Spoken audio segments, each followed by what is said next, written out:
If you downloaded Unreal 5.1 and the content examples, you can find a level here called physics controls, and it has a lot of very impressive stuff like this. Something that mixes the animation and the physical simulation very nice way. So I a little bit studied this example and decided to make a video to show what I found so far. But we will start by the very beginning of this level with those cubes.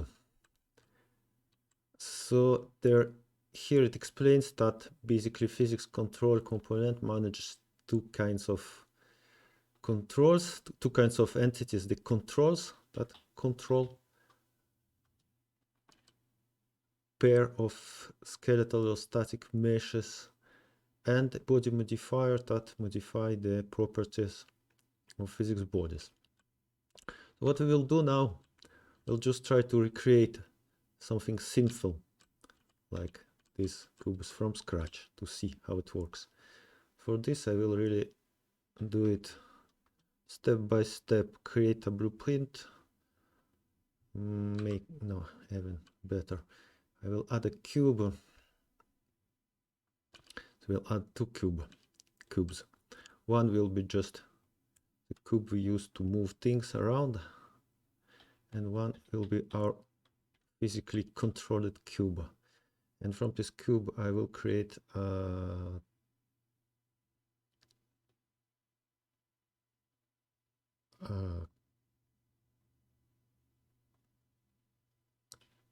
blueprint. Okay. And I will add here a physics control. Physics control component. Okay. And so far so good. And then in the begin play I will create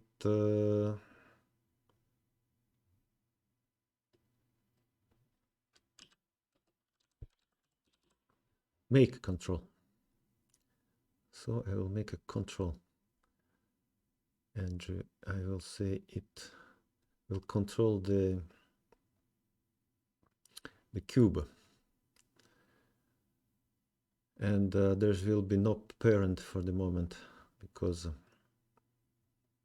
if there is no parent, the parent is the world, as you understand. And then here we have various parameters. Make physics control data. This thing controls the forces applied. The control target. This is, I suppose, the target. Well, our cube will be headed, and the settings.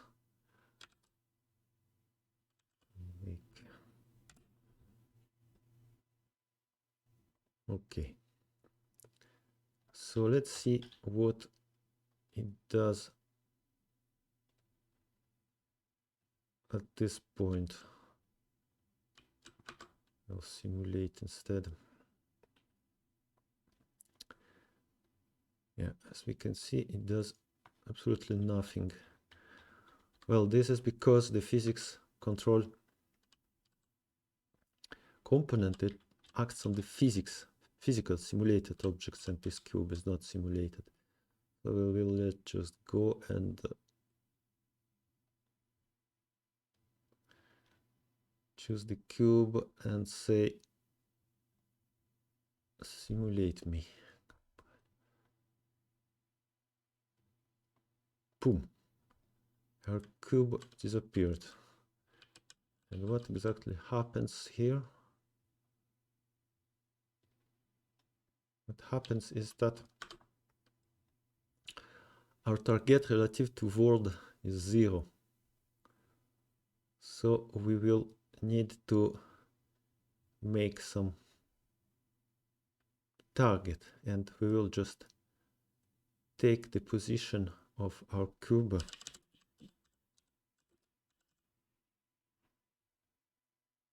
location and rotation and say, okay, that's your target in the world. Position, rotation. So the position the cube has at the begin play. Now we can see our cube is here. Goes a little bit down. But if I push it, it returns back.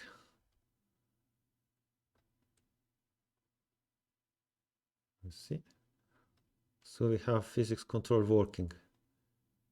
Now why it goes down? It's just because it's affected by the gravity. And to demonstrate it, we can do two things. First, we can remove the gravity here.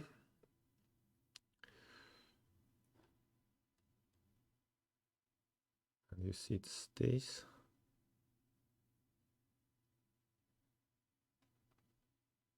And we can create a body modifier. And the body modifier is something to allows us to modify the physics properties of the object without checking those checkboxes. So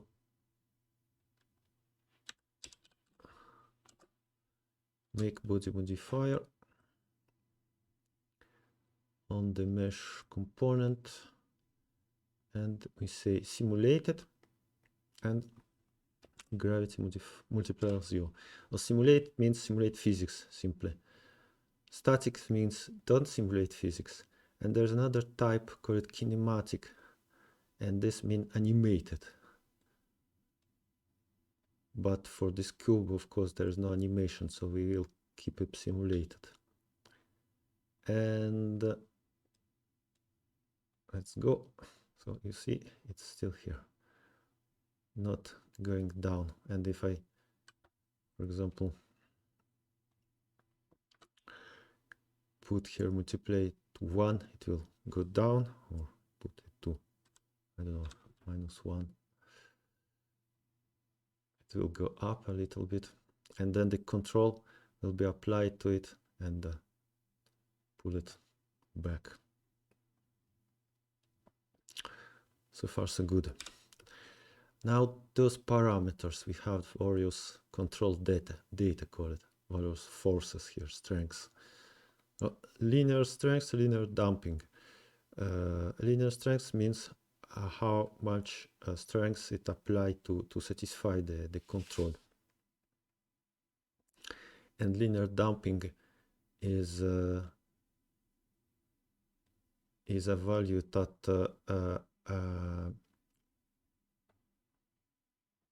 controls how fast it will go back, or how much it will overshoot at the same time.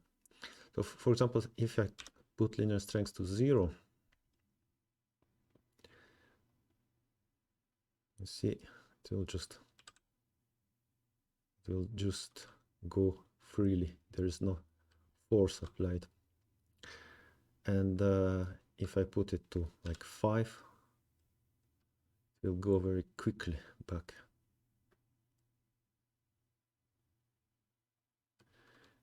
Now concerning the damping, if this value is 1, it was just go exactly. If it's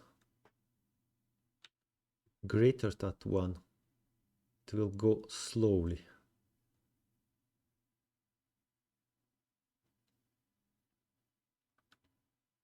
And stop.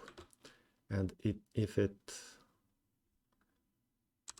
between 0 and 1,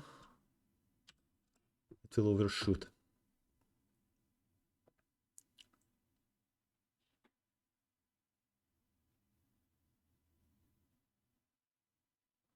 And the same for the angular strength.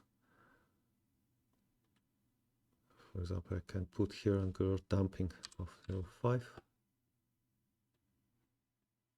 and check.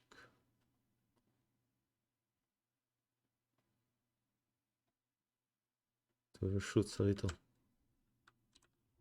If I put angular damping to 0,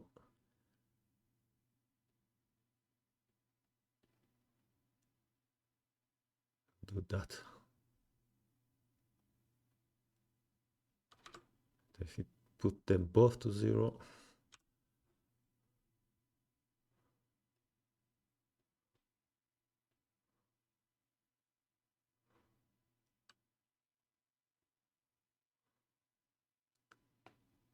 so as I understand it, basically those controls are like constraints, or probably they're even implemented with the constraints. And when you create and enable a control, it will create a constraint between the parent and the child objects. In this case, the parent is just the world.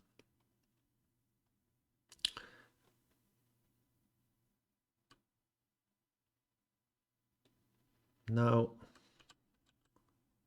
let's check those two examples.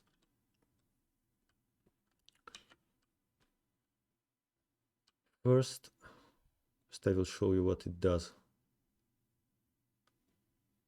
Well, this example demonstrates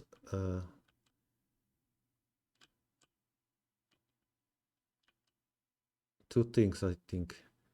First, it shows the same thing that we already seen here, all those forces and strengths. And second thing, it shows the difference between simulated and kinematic. Let's check it out.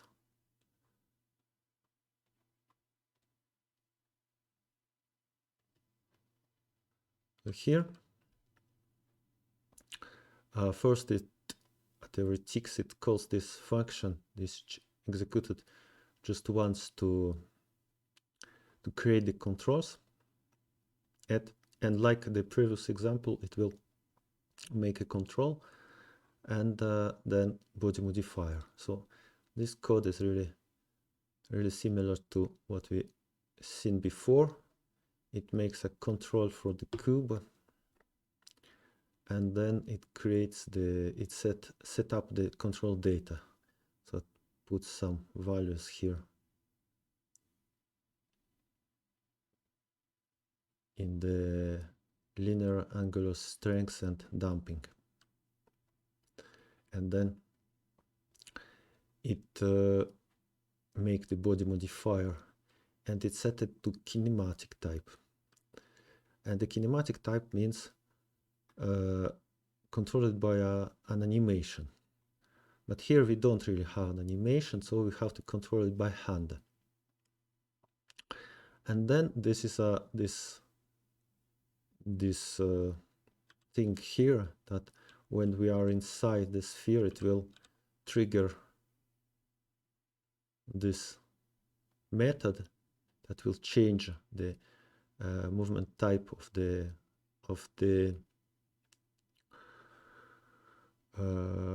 body modifier to the simulated.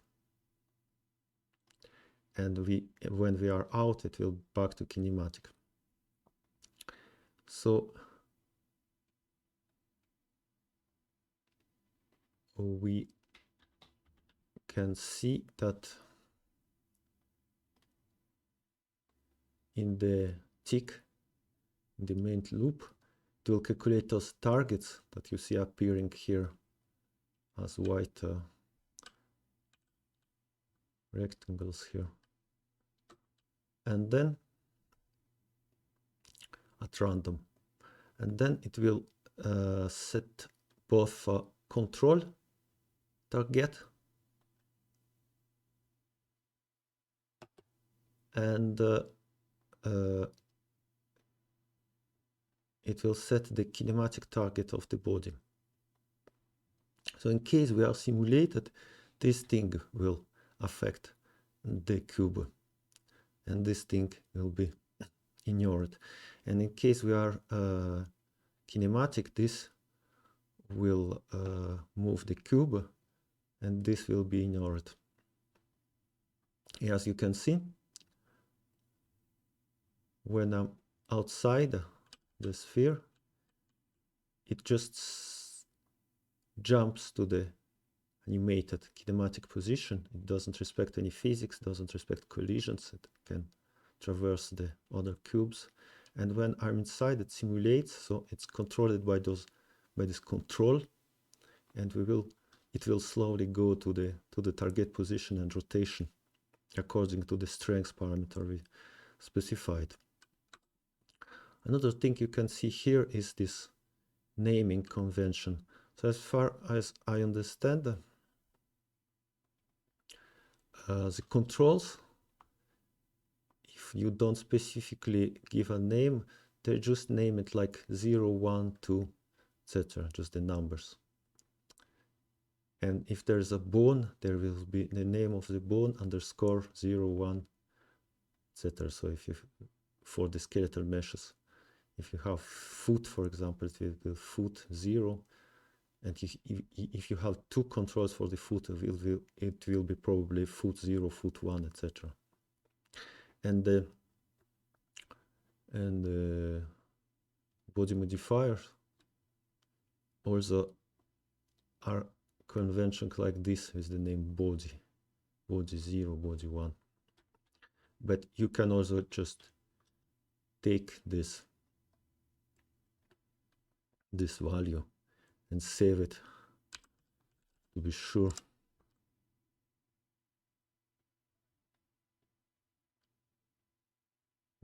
Body 0. And then to access those things, you use this name. All those methods take the names. So here for the control we give name 0, and for the body modifier we give body 0. Okay, so far so good. Let's look at the third example. Here it's a little bit more complicated. It's one blueprint. We have a cube and two physics constraints, normal constraints. And if you check them, physics constraints, or we can check the blueprint. So if you look the blueprint, we have a first constraint that is just located on the linear, so it will just stay attached where it is, and free on the angular limits. So it will just, like this thing will just go around this point, but not modify the length of this connection. And the second constraint, it's basically the same, locked and free. And here there is a little bit of force to keep it, to stop it from going, its movement, to dump this movement. So the code itself, it's a little bit like before. We have this method that creates controls. So we create a control on the main cube, this one, and I just set some strengths. I modified actually a little bit those things because I thought it was a little bit too fast to understand. So I put a little bit of damping so it will go slower. And here we save the name of this main control. And the main control basically will drive this cube like the previous example to different random locations and rotation. And then we create another control with a given name, call it wiggle, that will move the tail, those two white things. and it's between cube, so the green cube, and the first white cube. And here the strength, linear strength, is set to 0, and the angle strength is pretty big. This control will not control the location of the white cube, of the tail, but it will only control the angle. And that's why we have this constraint here. This constraint will keep the white cube at exactly at this distance from the green cube. Otherwise, it would be probably more complicated to set up. And we create a named body modifier, call it movement on the cube, so on the green cube, and set it to kinematic, and then we will calculate a random location, like this previous example. We will